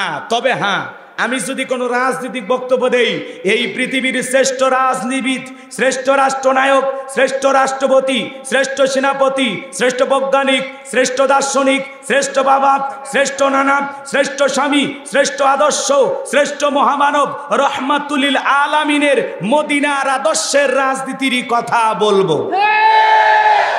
আমি যদি কোনো রাজনৈতিক বক্তব্য দেই, খলিফাতুল মুসলিমিন আমিরুল মুমিনিন হযরত ওমর ফারুকের আদর্শের রাজনীতির কথা বলবো, যে ওমর ফারুক আল্লাহর জমিনে আল্লাহর আইনকে প্রতিষ্ঠিত করতে গিয়ে নিজের কলিজার টুকরা ছেলেকে পর্যন্ত ছাড় দেয় না। এই কথা বলেন ঠিক কিনা? সেই মদিনাওয়ালার আদর্শের রাজনীতির কথা শোনার পর আপনার জন্য আবার চুলকানি আরম্ভ না হয়, কারণ কোরআন হাদিসের হক কথা সবার পেটে হজম হয়। আপনারাই বলেন তো, সুদ করে সামনে যদি সুদের বিষয় না আলোচনা করা হয়, ও কি বগুড়ার এশিয়া হোটেল থেকে মিষ্টি নিয়ে এসে বলবে হুজুর হ্যাঁ করেন একটু মিষ্টি খান, নাকি বলবে এই হুজুর এসে সুদের ওয়াজ কইরা আমার সুদের ব্যবসায় লাল বাতি জ্বালাইছে? কথা বলেন ঠিক কিনা? যারা ঘুষ খায়, দুর্নীতি করে, হারাম খায় বুড়ি বানাইছে 26 মাসের গর্ভবতী, ওদের সামনে ঘুষের আলোচনা করলে খুশি না বেজা? যারা বেনামাজি নামাজ পড়ে আসার খাইয়া পইরা আল্লাহ সিজদা দেয় না, ওদের সামনে নামাজের ওয়াজ করলে খুশি না বেজা? যে সমস্ত মা বোনেরা বোরকা পরে না, পর্দা করে না, বুকে ওড়না পর্যন্ত নেয় না, জিন্সের প্যান্ট গেঞ্জি পরে রাস্তা দিয়ে হাইটে যায়, পিছন দিক দিয়ে তাকালে মনে দুটো সুপারি গাছ দাঁড়িয়ে আছে, এরকম বেহায়া ব্যাপারটা নারীর সামনে পর্দার আলোচনা করলে খুশি না বেজা? এক কথায় ওয়াজ যদি কারো বিপক্ষে চলে যায়, কিয়ামত পর্যন্ত সে বক্তার উপরে খুশি হবে না। কথা বলেন ঠিক কিনা? এই জন্য পরিষ্কারভাবে একটি কথা বলে দিতে চাই, আজকের আলোচনার সভাপতি স্যারের মতো হবে না, প্রধান অতিথির মতো হবে না, মাহফিল কমিটির মতো হবে না, বক্তার মতো হবে না, শ্রোতাদের মতো হবে না। আল্লাহর কোরআন যা বলবে গোলাম রব্বানি তাই বলবে, এতে কে খুশি কে বেজার ওইটা দেখার টাইম নাই। কথা বলেন ঠিক কিনা? যুগে যুগে নবী রাসূলের দাওয়াতি কাজ করেছেন, তাদের দাওয়াতি কাজেও কাফের বেঈমানরা বাধার প্রাচীর তৈরি করে দিয়েছিলেন। এরপরে আল্লাহর পয়গম্বরেরা শত বাধার প্রাচীরকে ভেঙে আল্লাহর জমিনে আল্লাহর পথে মানুষকে দাওয়াত দিয়েছেন। কথা বলেন ঠিক কিনা? আপনার আমার প্রিয় নবী কালেমার দাওয়াত দিতে গিয়ে, কোরআনের প্রচার করতে গিয়ে মার খেয়েছেন, রক্ত জড়িয়েছেন, দান্নার মোবারক শহীদ হয়ে গেছেন, লোহার টুপি মাথার ভিতরে ঢুকে গেছেন। সাহাবায়ে কিরাম দ্বীনকে প্রতিষ্ঠিত করতে গিয়ে মার খেয়েছেন, রক্ত জড়িয়েছেন, জীবন দিয়েছেন। ও বাংলার মুসলমান, 1971 সালে এদেশের মাটির জন্য, এদেশের পতাকার জন্য, এদেশের স্বাধীনতার জন্য আপনার আমার পূর্বপুরুষেরা যদি জীবন দিতে পারেন, রক্ত দিতে পারেন, প্রয়োজন যদি হয় আল্লাহর জমিনে আল্লাহর দ্বীনকে প্রতিষ্ঠিত করতে গিয়ে, কোরআনের সমাজ কায়েম করতে গিয়ে নবীদের মতো, সাহাবায়ে কিরামদের মতো বুকের তাজা রক্ত দিতে হয়। কারা কারা দিতে রাজি? দুহাত তুলে আল্লাহকে দেখাও।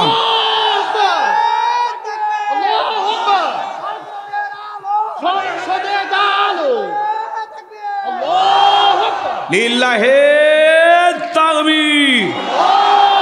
হাত টান টান করে তোলেন, হাত সোজা করেন। আমি কি হাত নামাতে বলেছি? হাত সোজা করেন। ওই যে মাঝে মাঝে হাত ব্যাখ্যা করে তুলেছেন, 2 হাত সোজা করার শক্তি নাই। আপনি পুরুষ, হ্যাঁ, দুধ ডিম ভিটামিন ক্যালসিয়াম মাঝে মাঝে কিনে খাবেন, একেবারে দুর্বল হলে চলতে পারবেন না। হাত সোজা করেন। আমার আল্লাহ রাব্বুল আলামিন বলেন, ইন্নাল্লাহা আশতারা মিনাল মুমিনিনা আনফুসাহুম ওয়া আমওয়ালাহুম বিআন্না লাহুমুল জান্নাহ। সূরা তাওবার 111 নম্বর আয়াতে আল্লাহ পাক জানায়া দিলেন, নিশ্চয়ই মুমিন বান্দাদের জান মাল আমি আল্লাহ ক্রয় করে নিয়েছি, বিনিময়ে দেব জান্নাত। বলুন সুবহানাল্লাহ। তাহলে বলেন তো বাজান, আপনার আমার জীবনের মালিক কে? আল্লাহ। এ বগুড়া শিবগঞ্জ এলাকার যুবকেরা ভালো করে বলো তো, এই জীবনের মালিক কে? আল্লাহ। প্রেম করবার প্রেমিকাকে পার্কে নিয়ে যা ডায়লগ দিবা, এ জীবন তোমার, তুমি শুধু আমার, ওরে হাইব্রিড যুবক, এই জীবনের মালিক কে? আল্লাহ। আপনার আমার সম্পদের মালিক কে? আল্লাহ। আল্লাহর দেয়া জীবন, আল্লাহর দেয়া সম্পদ, আল্লাহর পথে খরচ করতে রাজি আছেন তো মুসলমান? রাজি আছেন তো ইনশাআল্লাহ? রাজি আছেন তো ইনশাআল্লাহ? বাম হাত নামান, শুধু ডান হাত তুলে রাখেন। আল্লাহ রাব্বুল আলামিন বলেন, ইল্লা সাহাবাল ইয়ামিন ফি জান্নাতি ইয়াতাসাআলুন। সূরা মুদ্দাসিরের ভিতরে আল্লাহ পাক জানায়া দিলেন, ডানপন্থী যারা জান্নাতের বাগানে থাকবে তারা বলুন সুবহানাল্লাহ। ডানপন্থী যারা আল্লাহর প্রিয় হতে পারবে তারা বলেন আল্লাহু আকবার। কোনো কথা হবে না। কিছুক্ষণ আগেই বললেন হুজুর জীবন দিতে রাজি, রক্ত দিতে রাজি। আপাতত জীবন রক্তর দুইটার কোনোটাই দেয়া লাগবে না। ডান হাতটা পকেটের ভিতর ঢুকে দিয়া যে যা পারেন, যতটুকু পারেন এই মসজিদের জন্য প্রাণ ভরে দান করবেন। সোজা ডান হাত পকেটে দেন, আমিও দিচ্ছি। দেন, পকেটে হাত দেন। ছেলে পেলে যারা আছো ব্যাগ নিয়ে, রুমাল নিয়ে, চাদর নিয়ে, যার কাছে যা আছে তাই নিয়ে মাঠে নামো, খেলা হবে, খেলা হবে। ছেলে পেলে আপনাদের মাঝে যাবে, সবাই দেন, সবাই পকেটে হাত দেন, সবাই পকেটে হাত দেন। হবে। হ্যাঁ, যে যা পারেন যতটুকু পারেন দেন, আল্লাহ সবাইকে দেওয়ার তৌফিক দান করুন। জোরে বলুন আমিন, আরো জোরে বলুন আমিন। ছেলে পেলে আপনাদের মাঝে, এই স্বেচ্ছাসেবক কই, আপনাদের কমিটির লোকজন কই, বহুত তাড়াতাড়ি, সময় কম, সময় কম, খুব দ্রুত কর। রাত 11টা পার করছে, তোমরা কি ছেলে পেলে কথায় কাজে মিল রাখো না? দাওয়াতের বেলায় উলু তুলু আর নিয়ে এসে কাহিনী করো, কথা কয় না। বারবার বলছি ভাই 10টার 1 মিনিট পার করে যান, 10টা থেকে 12টা 2 ঘন্টা ওয়াজ করবো, চলে যাবে। আর নিয়ে এসে এলে কোনো খোঁজ খবর নেই। কথায় কাজে মিল রাখা লাগবে, কথা বোঝেন নাই? হ্যাঁ, এত রাতে আপনারা তুলে দিয়েছেন, সময় কম, ছেলে পেলে বাবা তাড়াতাড়ি। এই স্বেচ্ছাসেবক যারা আছো বাবা, ব্যাগ নেন, রুমাল নিয়ে, চাদর নিয়ে তাড়াতাড়ি মাঠে নামো। মহিলা প্যান্ডেল লোক পাঠা দেন, চাচা মহিলা, হ্যাঁ মহিলা প্যান্ডেল লোক পাঠা দেন। আমার মা বোন যারা বসে আছেন, মা, আমি জানি বগুড়ার মা বোনদের দিল খুবই নরম, তারা অনেক ভালো। আল্লাহ মা বোনদেরকে বেশি করে দান করে তৌফিক দান করুন। জোরে বলেন আমিন। মা বোন যারা বসে আছেন, মা, আপনাদের মাঝে চলে গেছে চাদর, বোরকার পকেট থেকে করে দেন হালকা করে একটু আদর। মা বোনদেরকে আল্লাহ বেশি করে দান করা তৌফিক দান করুন। জোরে বলুন আমিন। ছেলে পেলে আপনাদের মাঝে গেছে ভাই, আমি আপনাদের কাছে হাত পেতেছি, যেহেতু শেষ মেহমান। অনেকে বলতেছেন হুজুর আপনার হাতে দেওয়ার মতো অনেকে বসে আছেন, 2, 4, 5, 10 হাজার আমার হাতে যারা দেবেন তাড়াতাড়ি করে দেন। মহিলা প্যান্ডেলের লোকজন পাঠায় দেন। আর আপনাদের ভিতরে ছেলে পেলে চলে গেছে 10, 20, 50, 200, 100, 500, 2, 4, 5, 10 হাজার, যে যা পারেন, 1 লাখ, 2 লাখ, আল্লাহর হস্তে, আল্লাহর ঘর মসজিদের জন্য সবাই 2 হাত খুলে প্রাণ ভরে মুক্ত হস্তে দান করেন। যারা দুনিয়াতে মসজিদ নির্মাণের জন্য টাকা দেয়, আল্লাহ তাদের জন্য জান্নাতি বালাখানা বানায় দিবেন, বলুন সুবহানাল্লাহ। সবাই পকেটে হাত দিয়ে আল্লাহর রাস্তে টাকা বের করে দেন। খবরদার কেউ যেন আবার বিড়ি ম্যাচ দিন না। 2014 সালে ওয়াজ করতে গেছিলাম রংপুর তারাগঞ্জ, ওই জায়গায় কালেকশন চলতেছিল। একজন ব্যাগের ভিতরে দিয়েছে 2 প্যাকেট বিড়ি, দিয়ে লেগে দিয়েছে 1 প্যাকেট মাহফিল কমিটির আর 1 প্যাকেট বক্তা। কত বড় শয়তান, চিন্তা করেন। এরকম দুষ্টমি করা যাবে না। সবাই পকেটে হাত দিয়ে আল্লাহর রাস্তে টাকা দেন। কে ভাই, কে? এক হাজী সাহেবের ছেলে বাবার জন্য দোয়া আছে, নগদ 500 টাকা। জোরে বলেন মারহাবা। আল্লাহ দানটা কবুল করেন, বড়জনে শামিল করেন। ভাই 2-1 মিনিট। আব্দুল হক 1000, আব্দুল হক বীর মুক্তিযোদ্ধার ছেলে। হ্যাঁ, এরকম করতেছে কে ভাই? এত জোরাজুরি করতে লাগে। যে যা দেয় কবুল করেন, আল্লাহ কবুল করেন। জোরে বলেন আমিন। হাজী সাহেবের ছেলে কত? 10,000। বীর মুক্তিযোদ্ধার ছেলে কত? ওই 1000। এমন কিছু 10,000 তাকবীর দিলে তো বিপদে পড়ে যেত। হ্যাঁ, কিসের 2 বস্তা সিমেন্ট? নামাজ কয়েক তো কর, আপনি কোন নামাজ কত? 5 ওয়াক্ত লয়, 2 বস্তা দিবি কে? তারপর 2 তো পরে নাকি আরো দেওয়া লাগবে? 5 বস্তা ভাই, 5 বস্তা। বড় ভাই কবুল করে, তাকবীর দে। এটা লিল্লাহে তাকবীর। বীর মুক্তিযোদ্ধার ছেলে, ওনার নাম জনাব মোহাম্মদ আব্দুল ওহাব ভাই। নগদ 1000 টাকা, বাকি 5 বস্তা সিমেন্ট। জোরে বলেন মারহাবা। আল্লাহ তাআলা তোমার গোলামের দানটা কবুল করো, বড়দানে শামিল করো। এ দানে ছেলেকে লক্ষ লক্ষ টাকার মালিক বানায় দাও, দুনিয়া আখিরাতে ইজ্জত সম্মান বাড়ায় দাও। জোরে বলেন আমিন। হ্যাঁ, আসেন আসেন দরদিরা আমার, দিয়া দন বোঝে মন কেড়ে নিতে কতক্ষণ। নদীর কোল ভাঙো কোল করে, এই তো নদীর খেলা। সকালবেলা টাকাওয়ালা তুই, ফকিরি সন্ধ্যাবেলা। দান করিলে মাল কমে না, নেকির পাল্লা হয় ভারী। গুনাহ কাদা মাফ করে দিয়ে আল্লাহ জান্নাতে বানায় দিও ঘর বাড়ি। জোরে বলেন আমিন। কি নাম? বিশিষ্ট ব্যবসায়ী শহীদুল ভাই কোথায়? মাশাআল্লাহ, শহীদুল ভাই আছে? শহীদুল ভাই, বড় ভাই কই? লিল্লাহে তাকবীর। বিশিষ্ট ব্যবসায়ী জনাব মোহাম্মদ শহীদুল ভাই। শহীদুল ভাই কি আগে দিলে হবি? না না, দ্বিতীয় বক্তাকে তো দিয়েছেন 5,000, তাহলে আমাকে তো দিলে 50,000। আগে যে দিয়েছেন কত? 50। আপনাদের মসজিদ না বাড়ি কই ভাই? এই গ্রামের বাড়ি না? তো মসজিদের কাজ চলতেছে কি দিনে? ওই স্যারের বাড়িতে খুলি, তাহলে তো জরিমানা ভাইয়ের বেশি। আচ্ছা আচ্ছা, বড় ভাই আর একটা ধাক্কা মারেন, আর একটু বলেন বলেন ভাই। বলেছি যেহেতু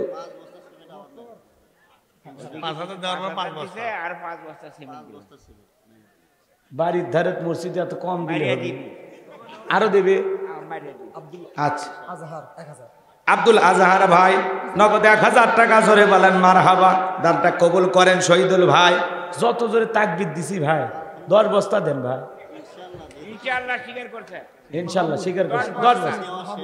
10 বস্তা না কই ভাই? না 10 বস্তা সিমেন্ট ভাই, সিমেন্ট বারে 10 বস্তা লেন ভাই। ভাই না করে না শহীদুল ভাই, হাতটা দেন বারে, মুসাফা করে। লিল্লাহে তাকবীর। নাম হলো শহীদুল। দান করতে করনি একচুল ভুল, আল্লাহ জান্নাতের জন্য করে নাও কবুল। আগে 5,000 এখন 10 বস্তা সিমেন্ট, জোরে কোন মারহাবা। আল্লাহ ভাইয়ের হায়াত বাড়া দেন, জিন্দেগির গুনাহগুলো মাফ করে দেন, ক্ষেত খামার ব্যবসা বাণিজ্যে বরকত দেন, জোরে বলেন আমিন। আরো জোরে বলেন আমিন। বাস আর কেউ আছেন? 2-1 দিলে দেন, না দিলে ওয়াজে চলে যায়। সহসভাপতি কি নাম? সহসভাপতি আসেনি।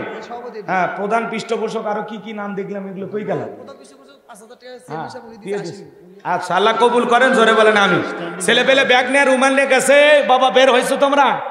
ছেলে পেলে ব্যাগ নিয়ে রুমাল নিয়ে চাদর নিয়ে যারা কালেকশন করতেছো, দয়া করে টাকাগুলো মঞ্চে পাঠায় দিও। আবার কেউ নিজের মনে করে বাড়িতে নিয়ে যাবে না, সোনা। হ্যাঁ, এটা আল্লাহর ঘর মসজিদের টাকা বাবা, খবরদার এদিক সেদিক করিস। আমার এলাকার একজন মসজিদের 6 লাখ টাকা মেরে গেছে। কয় লাখ? 6 লাখ। তা মানুষজন কয় ভাই আল্লাহর ঘর পবিত্র একটা মসজিদ, মসজিদের কাজ হবে ভাই, 6 লাখ টাকা তুমি দাও, আমরা মসজিদের কাজ করবো। কয় মসজিদ কার ভাই? কয় আল্লাহর ঘর। কয় আমি কার বান্দা? কয় আল্লাহর বান্দা। ঘরের টাকা আল্লাহর বান্দা খাচ্ছে, তা আবার কিসে শোধ করা লাগবে? যা হিসাব নিকাশ পরকালে আল্লাহর সাথে আমি বুঝে নেব, জোরে কর নাউজুবিল্লাহ। এরকম ঠেটা মানুষ আছে না নাই? এরা মসজিদ মাদ্রাসা বোঝে না, সব জায়গায় থাবা মারে, কথা কয় না। এই বেশি খায়া মরার আগে জবান বন্ধ হয়ে যায়, কালেমা পড়ার ভাগ্য হয় আছে না? মাদ্রাসার বরাদ্দ হয় 3 টন। কয় টন? কোন মতে 1-1.5-2 টনের টাকা পায়, আর 1 টনের টাকা ওরাই ভাগে খায়, কথা কয় না, ভাগ করে খায়। বোঝেন না? বোঝেন না? কয় এদিক সেদিক তুলতে লাগে, তাই না?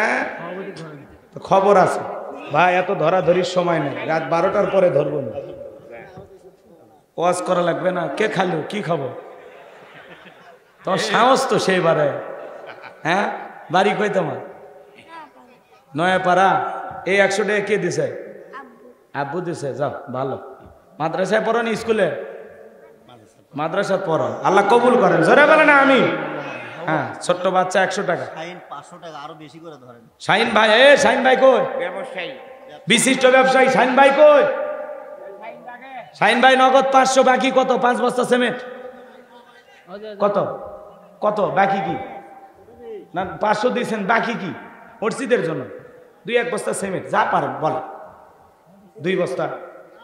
এটা কিছু কোন ভাই, নিরাশ করেন কে? 1 বস্তা লাগবে না 2 বস্তা? হ্যাঁ, লিল্লাহে তাকবীর। হ্যাঁ, আমাদের শাহিন ভাই 1 বস্তা সিমেন্ট 500 টাকা নগদ, আল্লাহ কবুল করেন, হায়াত বাড়া দেন, জোরে বলেন আমিন। ভাই রাত অনেক গভীর হয়েছে, এদিক সেদিক যাওয়ার কোনো সুযোগ নাই, আমি ডাইরেক্ট একটু আলোচনায় চলে গেলাম। এরপরেও আপনারা যারা লিখে দেবেন 2, 4, 5, 10 হাজার টাকা দেবেন, কর্তৃপক্ষের কাছে পৌঁছায়া দেন ইনশাআল্লাহ, আল্লাহর ঘর মসজিদের জন্য। ভাই মুক্ত হস্তে দেন। সভাপতি সাহেব কই? আপনি মাশাআল্লাহ বড় ব্যবসায়ী, পেয়েছি ম্যাম, দেখলাম না। আমাকে সভাপতি। হ্যাঁ, মসজিদের সভাপতি নেই না, মাহফিলে? হ্যাঁ, জনাব আলহাজ মাওলানা মোহাম্মদ আনিসুর রহমান লিটন ভাই না? মাশাআল্লাহ। আশা করতেছি কিছু বলেন বড় ভাই। ইনশাআল্লাহ কত? 50,000 আমাকে দিয়ে দিবেন? আচ্ছা, ভাই নিয়ত করতেছে, বলতেছে ভাই আপনার হাতেই দেব, একটু অপেক্ষা করে। ভাই মনে মনে ভাবতেছে কত দেবে। আল্লাহ বেশি করে দেওয়ার তৌফিক দান করুন। যেহেতু আলিম মানুষ, ওনাকে আর তো দানের ওয়াজ করা লাগবে না, করা লাগবে? উনি ইনশাআল্লাহ মুক্ত হস্তে মন থেকে যা দেবেন আমরা তাই গ্রহণ করব, আল্লাহ কবুল করেন, জোরে বলেন আমিন। এরপরেও কর্তৃপক্ষের ভাইদের কাছে আপনারা নগদে বাকিতে 2-1 বস্তা সিমেন্ট পিতামাতার নামে, আত্মীয় স্বজনের রুহের মাগফিরাত কামনায় লিখে দেন। দরদের ভাইয়েরা আমার, কৃপণতা করবেন না, দেন। আল্লাহ সম্পদ দিয়েছে, দেওয়ার তৌফিক দান করুন, জোরে বলুন আমিন। মহিলা প্যান্ডেলে ছেলে পেলে গেছে, পাইছেন তো না? হ্যাঁ, ব্যাগ নেন, রুমান নেন, ছেলে পেলে গেছে, যে যা পারেন দেন। ছেলে পেলেরা অল্প সময়ের মধ্যে আয়োজন করছে। ভাইয়েরা আমার, আপনারা একটু সহযোগিতার হাত বাড়াবেন। আমি বেশি সময় না, ঘন্টাখানেক ওয়াজ করব। এরে বাবা, মেলা বাজে 20 মিনিট কম 12টা, তাই না? বেজেই গেছে। তাহলে কত? 20 মিনিটই। আপনি 2টো পর্যন্ত আছে, 12:30 পর্যন্ত না 2টো পর্যন্ত। শোনেন, আবেগ ভালো, বেশি আবেগ ভালো না, কথা বোঝেন নাই? আমার কথা হলো, শোনেন, যতটুকু কথা রাখতে পারবেন ততটুকু বলবেন। অনেকে ঝাঁকি মেরে কয় হুজুর সারা রাত, পরে ওয়াজ ভাল লাগে না, 5 মিনিট পর ওটা শুরু করে। তোর তো সারা রাতের ডায়লগ দেওয়ার দরকার আছে? ধৈর্য নিয়ে ভালো লাগুক খারাপ লাগুক যেমনই লাগুক, আপনি 1-8 ঘন্টা থাকতে পারবেন নাকি সেটা আগে বলেন। এই 1 ঘন্টার মধ্যে আল্লাহর এক বান্দা ওঠা যাবে না, সেটা বুঝেন। ওয়াজ ভালো লাগুক আর যেমনই লাগুক, আপনার মনের মতো হোক আর না হোক, 1টা ঘন্টা এখন বাজে ধরেন না 11:40, তাহলে 12:40, তাই না? 1 ঘন্টা হয়, 12:40 পর্যন্ত ওই মুনাজাত করতে করতে হলে হবেই নি পরে। আগে 12:40, 1টা ঘন্টা কারা কারা থাকবেন 2 হাত তুলে বলেন ইনশাআল্লাহ। মাঝখানে হাত তুলেনি কারা? দেখেন যারা হাত তুলেছেন, 1টা ঘন্টা কি দেয়া যাবে ইনশাআল্লাহ? আল্লাহ কবুল করেন, জোরে বলেন আমি। এখন আপনারা হাত নামান। এখন যারা 1 ঘন্টা থাকবেন না তারা হাত তোলেন। ভাই ওয়াদার কিন্তু দাম রাখা লাগবে। যদি কেউ আশপাশ থেকে ওঠে লঙ্গি টানে ধরবেন, কথা কন না কে? পারবে না? কেউ কাউকে উঠতে দেবেন না।